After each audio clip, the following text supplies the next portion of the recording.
Texas Rangers' busy day in free agency continues with their third signing of the day. First it was Marcus Semien, then it was Cole Calhoun, and now they signed John Gray to bolster their rotation a little. Here's Texas. So Gray signs a 4-year deal with the Texas Rangers, and right now a lot of guys are coming off the board quickly here. We just saw Kevin Gausman about an hour ago sign with Toronto, and now we see John Gray here sign with the Texas Rangers. So like I mentioned, the Rangers, they're trying to go for it this season here in the AL West, with Oakland most likely blowing it up this season, obviously. We know Houston went to the World Series, but we don't know if Carlos Correa is going to come back. And John Gray here, this is a good landing spot, better than Colorado, obviously. Anything better than pitching in Coors Field half the season. So last year for Gray, 149 innings, 8-12 record, 157 strikeouts, a 4.59 ERA, 1.33 WHIP, and 11 quality starts. So John Gray, a former top prospect, obviously,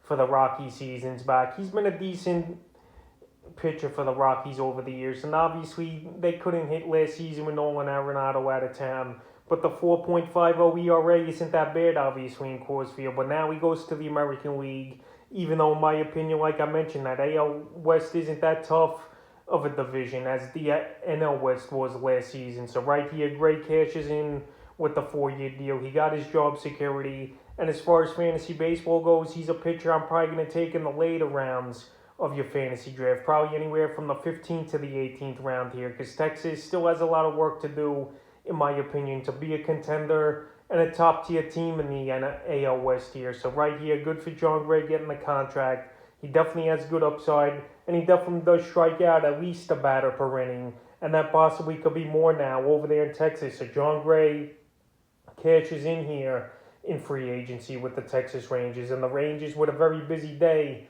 to bolster their team heading into the 2022 season and before the lockout in the next few days.